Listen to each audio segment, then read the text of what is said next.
Feliz sábado, familia. Es una bendición cada vez que llega el sábado. No solamente porque siempre me gusta decir, el sábado no debe ser guardado porque papá me lo inculcó, porque la mayoría de mi familia lo es. Yo debo disfrutar el sábado porque es una institución divina.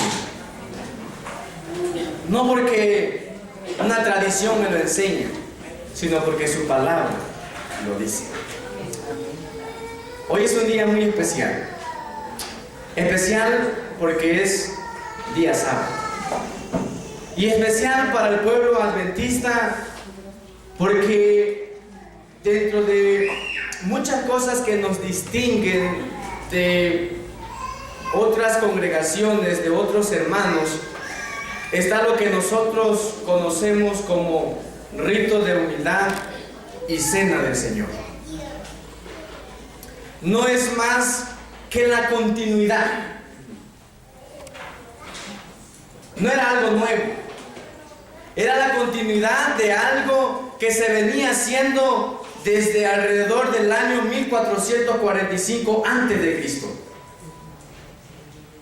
Cuando Dios le dijo al pueblo de Israel a través de Moisés, después de 9 plagas y el corazón del faraón no se ablandaba, Dios le dijo a Moisés, algo grave va a acontecer en el hogar y en el pueblo egipcio.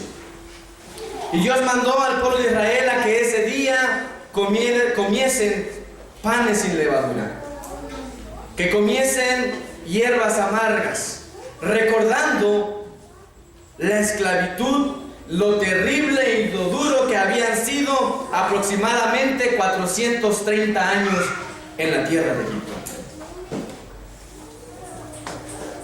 Esa tarde de jueves, allí enfrente de la mesa se encuentra el tipo con el arquetipo. Allí enfrente de la mesa ese jueves se encuentra la sombra con la realidad. Ese jueves por la tarde, allí Jesús con sus 12 discípulos se encuentra el símbolo con la realidad también. Los discípulos no pueden entender que no solamente se trata de la muerte de Jesús. La preocupación de Jesús va mucho más allá. Los discípulos solamente pueden ver el nerviosismo de su maestro, esa angustia que lo acoge, que lo hace caminar para acá y para allá, esos suspiros que rompen a cada momento su corazón, el hecho de saber que horas más tarde Él iba a ser ese Cordero Pascual, que iba a ser crucificado, y no solamente eso, iba a ser muerto por ti y por mí. Los discípulos no podían comprender el significado que tenía para Jesús la angustia que ahora le tenía. Hasta que llegó la tarde, pero antes de que ellos pudiesen participar del pan, participar del vino, Jesús en un momento, dejando a todo lo que tenía a su lado, dice el apóstol Juan, que se ciñó una toalla y se dirigió a sus discípulos uno por uno. Y llegó el momento para Pedro. Y cuando el maestro se arrodilla, dobla sus piernas, y que hermanos, esto es interesante porque esta es la segunda vez, cuando encontramos por primera vez a Yahvé allá en el Edén. La primera vez que la Biblia dice que Yahvé dobló, ¿qué cosa? Sus piernas, ¿para qué? Para modelar, ¿a quién? Al hombre. Ahora el Redentor está doblando de nuevo sus rodillas, ¿pero para qué? Para lavarle los pies de aquel que hora más tarde lo va a crucificar. ¿Se da cuenta? Ahora usted entiende el amor de Dios. Y dobla sus rodillas para lavarle, enjuagarle los pies al hombre más enérgico que había entre los 12. Y cuando se acerca Pedro, Pedro dice, maestro, a mí no. Jamás en la vida tú me vas a lavar los pies a mí. Ah, queridos hermanos, ¿por qué la negativa de Pedro? Pedro no estaba comprendiendo de qué se trataba. Pedro pensaba que al no permitir que su maestro le lavara los pies, él estaba liberándolo. Él pensaba que al no permitir que lavara sus pies, Pedro decía de esta forma: yo evito el sufrimiento de Cristo. Lo que Pedro no entendía era que al negarse a que su maestro no le lavara los pies, él estaba negando la salvación también. Duro el corazón de Pedro. Jamás. Es una expresión enfática. Maestro, a mí nunca tú me vas a lavar los pies. Entonces Jesús, con amor, le miró a los ojos y le dijo: Pedro, si no hago esto, si tú no lo haces conmigo, no tendrás parte en el reino de los cielos. Maestro, entonces no solamente los pies, lávame todo. Jesús le dice: Pedro, el que está limpio no necesita lavarse. ¿Quién necesita lavarse? Los que están sucios. Queridos, me encanta esta parte del sabio Salomón, porque es alguien que entendía también lo duro, lo terrible y lo mísero que es el pecado.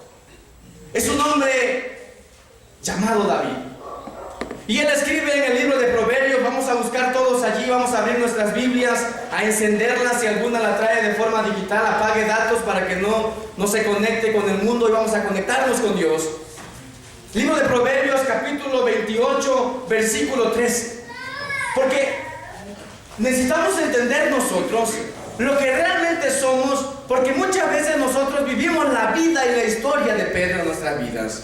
Mire lo que dice la inspiración bíblica. El libro de Proverbios, capítulo 28, versículo 13. ¿Estamos allí? Amén. Dice mi versión: el que encubre sus pecados, ¿qué cosa? No prosperará, mas el que los confiesa y se aparta alcanzará misericordia. ¿Entiende lo que lee? El que encubre sus pecados, ¿qué dice el rey David? No prosperará.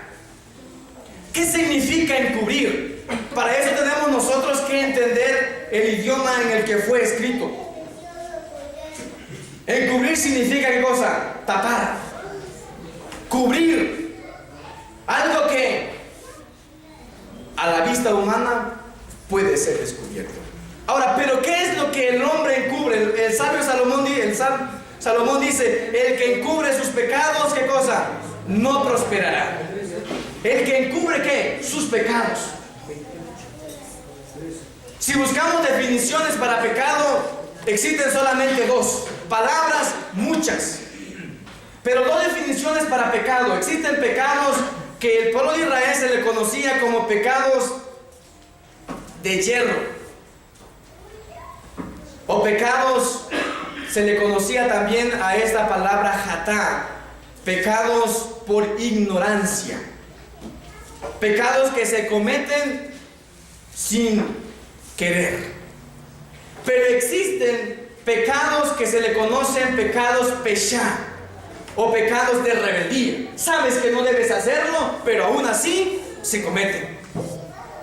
Sé que el sábado debo ir a la iglesia porque ahí Dios desciende para estar con sus hijos, pero me gana mucho la flojera y me quedo en mi casa. ¿Eso es un qué? Un pecado peshá, de rebelión. Porque Dios te dice lo que debes hacer, pero tú haces lo que tú quieres. Dice el sabio Salomón: el que encubre los peshá, pecados de rebeldía. ¿Por qué? ¿Por qué se le conoce a esto? Y es lo mismo que Jesús dijo en algunas partes. El que hace resistencia al Espíritu Santo comete ¿qué cosa? El pecado imperdonable. Apreciada familia cristiana, el sabio Salomón le aconseja a la iglesia del monumento esta mañana: el que encubre sus pecados no prosperará. La palabra prosperar significa tener éxito.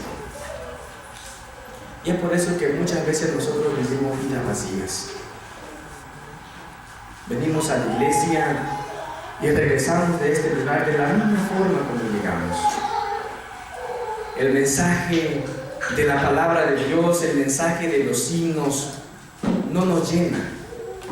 Tan vacíos que perdemos el tiempo en la tecnología, perdemos el tiempo en cualquier otra cosa, pero las 3 horas que venimos a este lugar de 9:30, 2:30, nunca nos han llenado.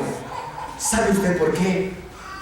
Porque entonces en nuestra vida hay cosas que todavía no están en armonía con Dios.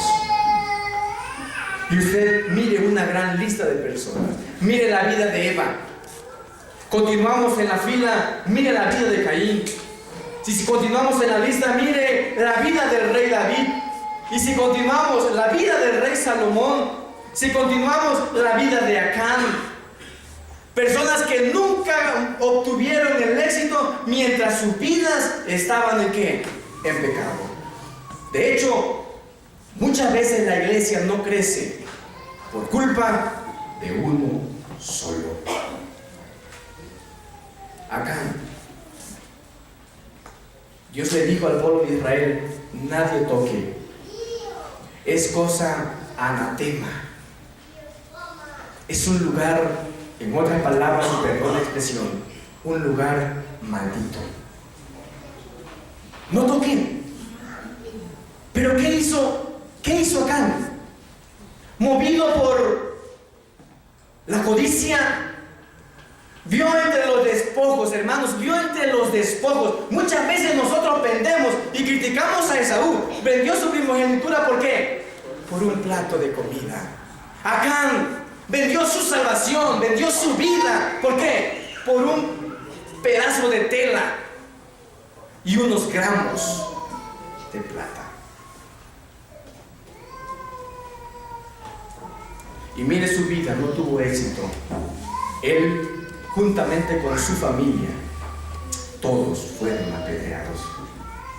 No se equivoca la palabra, no se equivoca el sabio Salomón cuando escribe y dice: el que encubre sus pecados no prosperará. A la vista del pastor, a la vista del anciano, a la vista del líder de iglesia, hay muchos pecados que nosotros no podemos ver. De hecho, nosotros humanos no podemos ver ninguno. Querido, no te preocupes por lo que el humano pueda saber de ti. No está hablando un humano, está hablando la palabra de Dios. Dice: el que encubre sus pecados no tendrá un buen fin.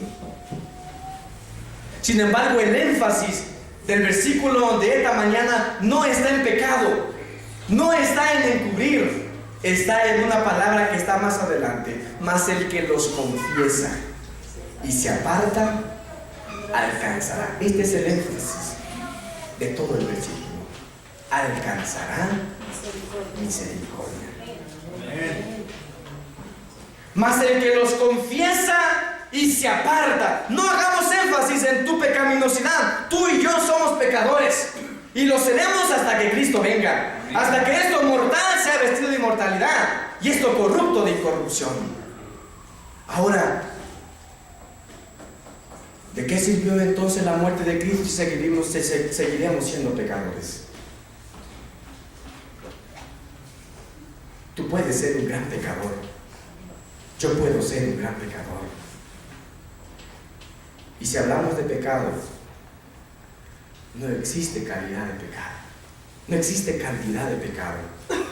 Todos los pecados son iguales a la vista de Dios. Por lo tanto, todos somos pecadores. Y el consejo entonces para ti y para mí esta mañana dice: pero el que los confiesa. ¿Qué significa confesar?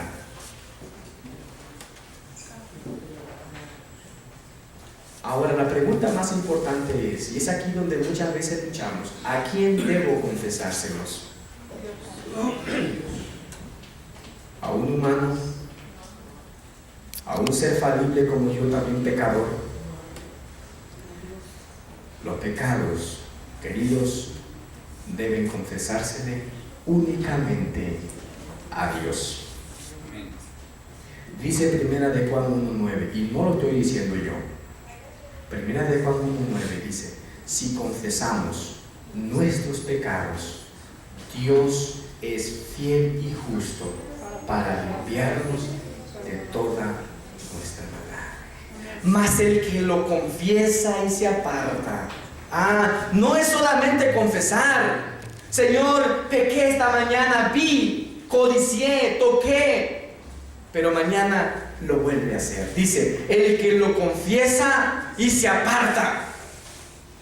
Y esto tiene relación con el pecado que anteriormente se pronuncia, el pecado pechá, un pecado de rebeldía. Porque cuando nosotros repetimos vez tras vez el mismo pecado, ya no se considera como un pecado de ignorancia. Ante los ojos de Dios se considera como un pecado de rebeldía. Porque repetir y repetir el mismo pecado, entonces ante los ojos de Dios es tan desagradable como aquella persona que lo hace porque solamente se le da la gana.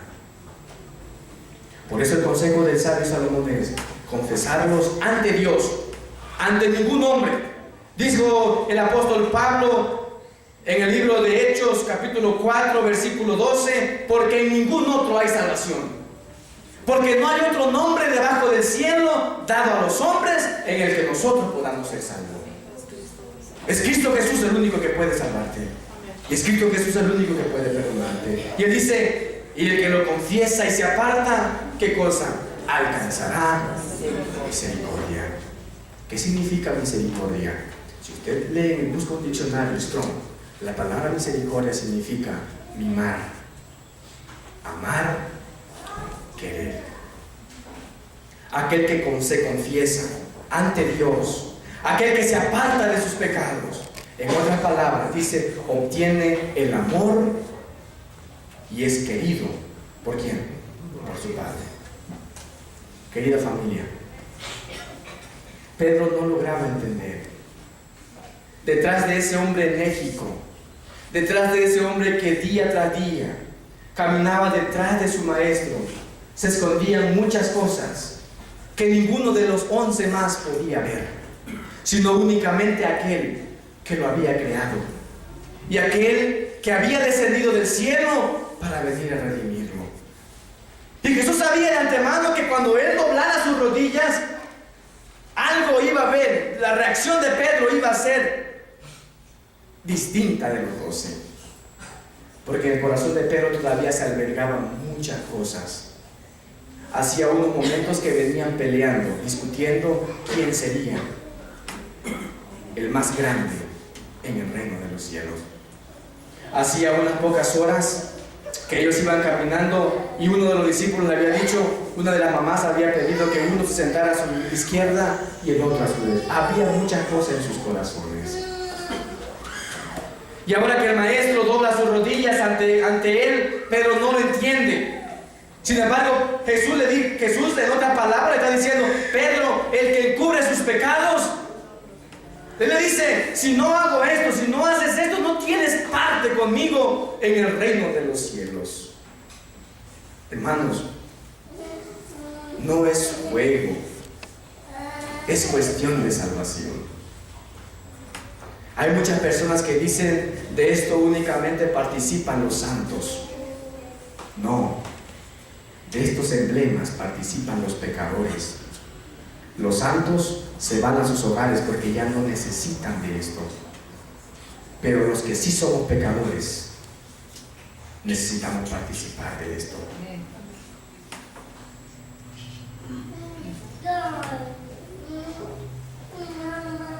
El que cubre sus pecados.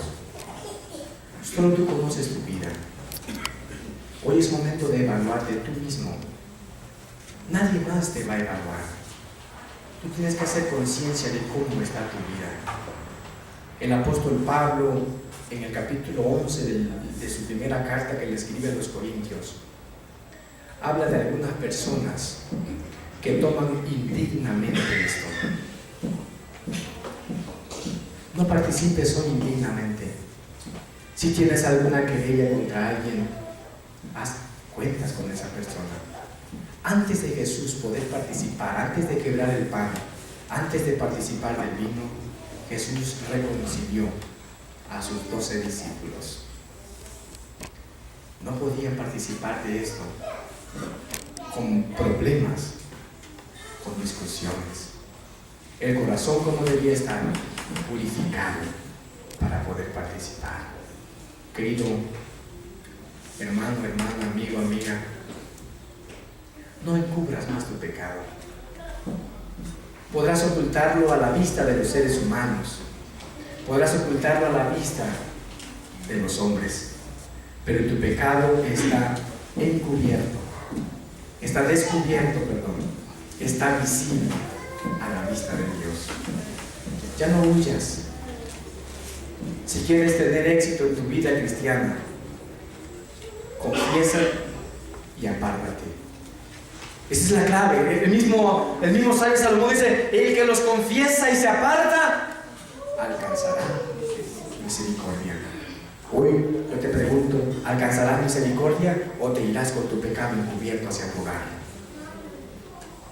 Tú lo sabes. Pero Dios hoy te ofrece la oportunidad. Un día en el bautismo tus pecados quedaron enterrados en lo profundo del agua. Sin embargo, diariamente nosotros rompemos el pacto. Y cada cierto tiempo nosotros debiésemos renovar nuestro pacto. ¿Cómo? ¿A través de qué? A través de la participación del rito de unidad y la cena del Señor. Nos ponemos a cuenta con aquel a quien nosotros diariamente ofendemos con nuestras acciones. Querido hermano, amiga, hermano, hermana, hoy Dios te ofrece la oportunidad de confesar tus faltas delante de Él, de ponerte a cuentas. El éxito de tu vida cristiana está en que hoy, o en que cada día, mejor dicho, entregues tu vida a Él. Encubrirlos puedes hacerlo, pero desafortunadamente las consecuencias un día serán desastrosas. No seas como Pedro, jamás, amigo. Mejor sé como el sabio Salomón que dice: pero el que los confiese y se aparta alcanzará misericordia. Hoy hay misericordia para ti. Ven a Cristo, ven a participar. ¿Quiénes pueden participar? Todos. Esta ceremonia no es exclusiva, es inclusiva, de la cual todos aquellos que entiendan y comprendan qué significa. Pedro no lo había entendido. Más tarde Jesús se lo explicó y le dijo: Pedro, mira, este es mi cuerpo. Cuando tomó el pan, dijo: esto es, ¿qué cosa? Mi cuerpo, que por vosotros va a ser partido. Cuando tomó la copa, le dijo: Pedro, este es, ¿qué cosa? Mi sangre. Pero no lo había entendido. Y quizás muchas veces nosotros vemos, es únicamente un rito, es solamente una ceremonia. No. De manera simbólica nosotros, dijo el apóstol Pablo y dijo Jesús mismo, nosotros anunciamos, ¿qué cosa? Su muerte hasta que Él vuelva. No es como aquellas personas creen en la muy famosa transustanciación. No es literalmente el cuerpo de Cristo. Es de manera simbólica. Sigue siendo pan, pero es símbolo del cuerpo de Cristo que un día fue crucificado, colgado, quebrado, como dice el profeta Isaías, y símbolo de cosa, de su sangre, que es suficiente para perdonar tus pecados. Esta mañana, la decisión que vayas a tomar pueda ser la mejor decisión. Recuerda que el que cubre sus pecados no prosperará. No seas piedra, no permitas esta mañana que te conviertas en piedra de tropiezo para el éxito de los demás. Hoy mejor ponte a cuenta con Dios. Confiesa y apártate, y obtendrás y alcanzarás, mejor dicho, la misericordia. Que Dios bendiga tu vida, que Dios permita que su Espíritu Santo pueda permitir que esta ocasión puedas tomar una decisión de la cual nunca te arrepientas. Que Dios te bendiga.